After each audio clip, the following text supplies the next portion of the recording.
Agora, Evair, e essa negociação, né, de Alcolumbre e Mota com o Supremo, entendo que só tem um objetivo, até pelo texto que estão propondo, que é de aumentar, né, a pena para quem articulou ou quem liderou o golpe. Eles estão tratando dessa forma. Por outro lado, nós temos Fernando Collor de Mello com a prisão ratificada agora pelo Supremo, 6 votos a 4. Eles estão tentando pavimentar, né, de uma vez por todas, a prisão do presidente Bolsonaro, porque vejo que esse é o único objetivo desde o 8 de janeiro. É um dos amedrontar o brasileiro de bem e o outro prender o presidente Bolsonaro, a liderança da direita no Brasil.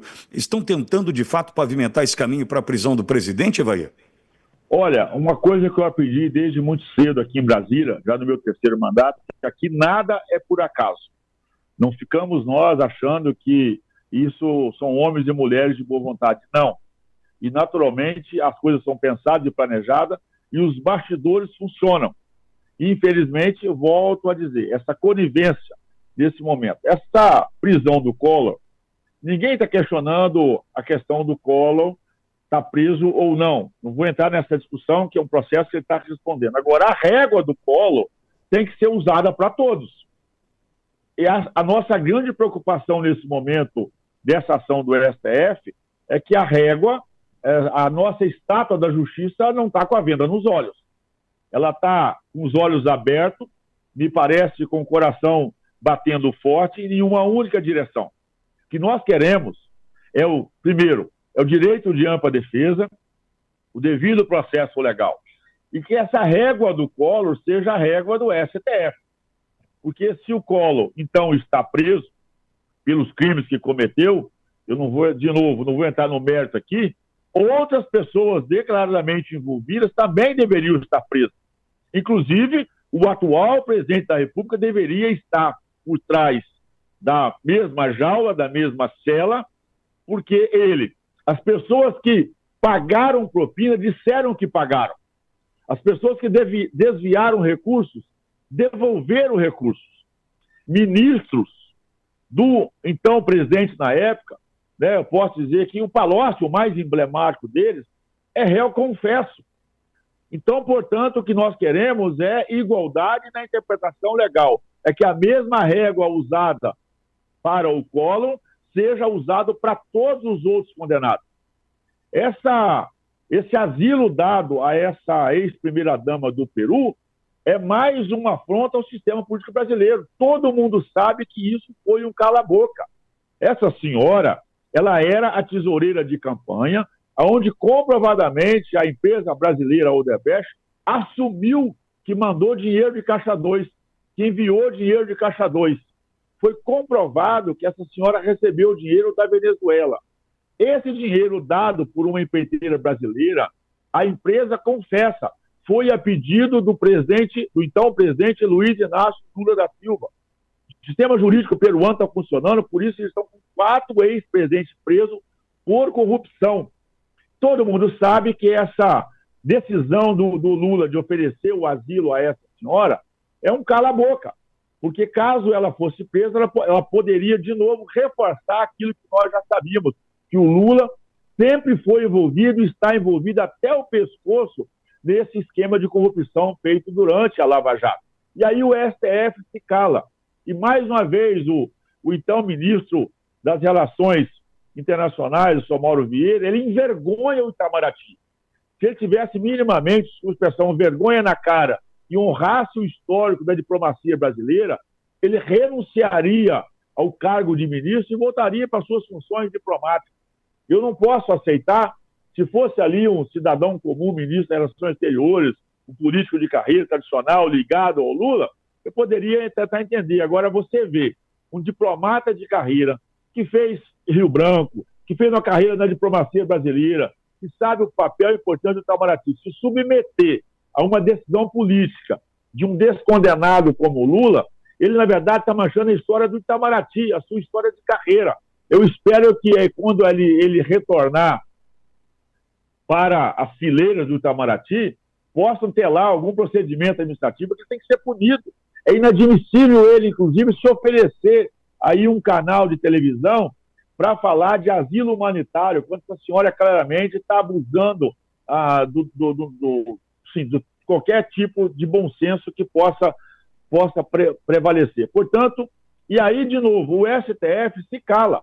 Eu tenho certeza que se fosse durante o governo Jair Bolsonaro algo parecido, o STF tinha se intrometido nesse assunto. Isso se soma a tantos outros escândalos, vocês me vão falar aqui agora, desse escândalo do INSS. Cadê o Supremo? Cadê o Flávio Dino, que é metido a moralista? Cadê o Alexandre de Moraes? Né? E aí o pior ainda, você tem no Ministério da Justiça um Lewandowski, que tem um currículo vergonhoso. Esse senhor que presidiu aquela fatídica sessão no Senado, que rasgou a Constituição e manteve o direito político da Dilma. Esse Lewandowski, ainda como ministro do Supremo, sentou, elogiou e apadrinhou o MST. Agora ele é ministro da Justiça. O seu filho é um lobista contratado para atuar em defesa das entidades beneficiadas com esse roubo do INSS, junto à Polícia Federal, junto ao STF, junto à CGU e dentro do próprio Ministério da Justiça. Gente, eles voltaram para a cena do crime, voltaram para roubar, perderam completamente qualquer tipo de pudor, até porque nesse momento essa quadrilha que está instalada dentro do governo federal tem a conivência, né, e a proteção do sistema jurídico maior, que é o nosso STF. Infelizmente, o barco está à deriva, o nosso líder, vamos dizer assim, o motorista, o piloto do avião sumiu, porque o Lula virou fumaça. Cadê o Lula? Cadê o Lula que, para fazer o pronunciamento, a sua defesa, ele mergulhou? O governo, infelizmente, acabou muito antes do que a gente esperava. A gente vê, cadê o Haddad? Eu estou achando que o Haddad tirou licença, porque percebe-se como que eles fizeram uma política bem montada e tiraram o Haddad do radar. A Simone Tebet do planejamento já sumiu há muito tempo. A Marina, né, além das conivências com os crimes ambientais, que ela está autorizando para a realização dessa COP, e todo mundo sabe que essa COP é mais uma estratégia para roubar e saquear os cofres públicos brasileiros.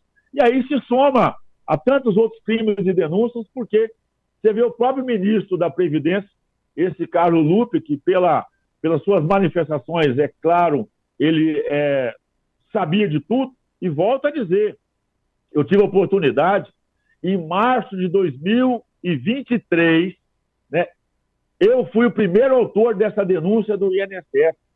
Na audiência de abril de 23, eu arguí o ministro pessoalmente, entreguei a ele as denúncias, fiz os questionamentos, portanto, ele era conhecedor e sabedor. Mas como ele é conivente com tudo isso, ele claramente se manteve em silêncio e agora, e o PT é assim, a esquerda é assim. Se for preciso sacrificar a cabeça de um companheiro para salvar a manada, eles vão fazer. Nós conhecemos essa história. Então o Lupe tem vida curta, porque daqui a pouco o governo, para tentar limpar a sua barra, eles cortam a cabeça do companheiro sem o mínimo pudor. Gente que já não está mais no meio de nós, ao longo da história, a gente sabe disso, porque o próprio sistema judiciário os absolveu, mas a gente sabe que companheiros deles sumiram ao longo do tempo porque tinham informações que poderiam comprometer o grupo, sabem do sistema de proteção. E aí, o próprio Zé Dirceu, recentemente, falou, nós não voltamos para a cena do crime porque nós nunca saímos. E todo mundo fica de joelho para esses senhores. Aí é um rombo na Eletrobras, é rombo nos Correios, da Caixa Econômica, nos fundos previdenciários, e esse do INSS, onde tiveram coragem de roubar senhorinhas e senhores, mais de 6 milhões de brasileiros. Roubar, gente, isso é roubo. Isso é roubo em qualquer país minimamente sério. O presidente da República já estava afastado, é conivente, o ministro estava afastado. Nós já pedimos, inclusive, o afastamento imediato de todos os diretores de sindicatos e associações envolvidos com essa operação. Esse ministro já deveria ter sido afastado no primeiro ato pelo STF. Então, é um crime com a conivência com proteção do judiciário e, naturalmente, o Brasil fica exposto e a nossa vida só vai piorando. E essa história do PSOL, de tentar colocar na conta do brasileiro pagar essa dívida, esse roubo, né, do INSS? Como é que isso é uma loucura, uma insanidade, né? Não, isso é uma loucura. Isso é o avesso do avesso do avesso. Ou seja, querem pegar agora os escasso recurso público que não tem no caixa, vai ter que tirar de algum lugar, para tentar ressarcir os brasileiros. Na verdade, nós queremos punição a esses bandidos, cadeia para eles. O PSOL, ele é sócio, ele é um puxadinho. O PSOL, ele cumpre tarefa aqui para tentar proteger. Você vê que essas ações no STF é sempre o PSOL que entra. Você vai ver que todas essas ações ou são senadores ou são os deputados que têm ligação com o PSOL. O PSOL é um puxadinho. Assim como o PSB, né, o Partido Socialista Brasileiro, assim como o PDT, são todos puxadinhos para poder proteger o PT. E eles trabalham como gafanhotos, como sanguessugas da máquina pública brasileira. Tem que prender essas pessoas, tem que devolver esse dinheiro, na verdade, dar uma multa e tornar essas pessoas, expurgar isso de qualquer relação com qualquer entidade ao longo dos próximos 100 anos. Já que o governo Lula está tendo a prática de botar silêncio de 100 anos, em sigilo 100 anos, algumas informações, essas pessoas viram com esses escândalos, porque, assim, isso é roubar dos pobres. Gente, o Brasil está me ouvindo, eu não posso aceitar nesse momento, né, que a pessoa que aí é um aposentado, que é um pensionista, ainda tem o mínimo de algum tipo de sentimento, né, por essa esquerda nojenta, por essa esquerda podre, por essa esquerda sem caráter e sem pudor, que quer todo dia roubar os brasileiros, né? Quer construir riqueza? Vá para o setor privado, vá seguir a CLT, vai enfrentar o sistema tributário, vai contratar funcionário e vai construir as suas riquezas. Agora, gente que rouba na vida pública, se fosse em outro país, o final acho que seria outro. Mas aqui deveria ser prisão máxima, ter todos os seus direitos abolidos, né? Colocar não só tornozeleira, colocar um colar para que todo mundo visse que é um ladrão que está na sociedade. Nós temos que ter nojo. Eu tenho um nojo de quem está na vida pública e fica rico e faz riqueza roubando dinheiro público, roubando das pessoas. Então, até peço desculpa, assim, é revolta. Né? Eu lembro dos meus pais agricultores, da minha cidade do interior, né? Aos taxistas, aos motoristas de Uber, aos frentistas, você trabalhador, saber que tem não só, e isso está irradiando para os estados. Os governadores estão fingindo que não são com eles a grande maioria. Vou tirar Zema, vou tirar Tarcísio, vou tirar o Ratinho, vou tirar o Caiado, que tem claramente tomado posições diante desse tema. O Cláudio Castro, no Rio, também tem se posicionado a favor desse tema. Os outros governadores estão de joelhos, estão caladinhos, porque ao longo da história foram coniventes com esses bandidos, com esses criminosos. Os estados vivem um bom momento financeiro, fruto da política fiscal ainda do governo Jair Bolsonaro, então estão querendo se distanciar desse governo. Não vão se distanciar, a sociedade não vai perdoar. Foi conivente com o crime, foi conivente com os ladrões, participa de certa forma, deu proteção para que o Lula retornasse com a sua quadrilha, também será punido não só pela justiça um dia e naturalmente pelas urnas de 26. E na Câmara deve avançar alguma CPI para tratar dessa questão do INSS, porque as investigações começam e as informações vão chegando, né? Procurador que ganhou um Porsche de 500 mil, 17 milhões de reais para esse, para aquele, deve ter algum tipo de apuração por parte da Câmara? Nós já estamos com a coleta de assinaturas, a decisão ela cabe ao presidente da mesa, portanto, continua a nossa pressão, né? Ele vai ter que se explicar para a sociedade caso ele não está nessa CPI, porque eu estou falando de 6 milhões de brasileiros ou mais que foram roubados à luz do dia com um esquema criminoso liderado pelo governo Lula. Portanto, ele tem que explicar para a sociedade. É inadmissível. Acho que, com todo o respeito que eu tenho que ter à liturgia do cargo, é inadmissível se o presidente da casa não tiver a hombridade de instalar essa CPI para que possamos sair dessa luz do dia, trazer esses fatos, mas independente da CPI, eu espero que os órgãos de controle, a Polícia Federal, não passe a mão na cabeça desses criminosos, desses bandidos, para que assim a gente precisa tomar outro caminho. Então já temos hoje mais de 150 assinaturas, num prazo de 48 horas. Essa semana a gente espera chegar a 171 mínimas, já vamos protocolar. E o Brasil precisa, além de outras questões, no momento porque são 6 milhões de brasileiros que foram roubados. Portanto, nós temos que fazer botar essas pessoas na rua e ajudar a cobrar, porque é só com pressão. Né? Botar pressão, esses políticos que estão aí já são do couro grosso, não cozinham mais na primeira fervura. Então tem que ter pressão, tem que botar fogo para que possamos fazer esse debate, trazer à luz. E eu vou pedir aqui aos órgãos de controle, Polícia Federal, Ministério Público, Tribunal de Contas, né, não envergonhem o nosso país. Protejam os brasileiros. Façam investigação dura, severa, que possamos ter uma punição exemplar, para que nunca mais, isso é golpe.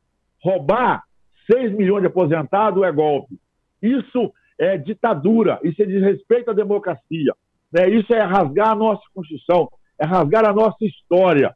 Né? Eu só espero que possamos também fazer uma intervenção, porque além de tudo isso, agora eu já não vou assistir mesmo. Você imaginar a seleção brasileira de camisa vermelha, como diz o meu pai falaria lá na roça, já seria o fim da picada.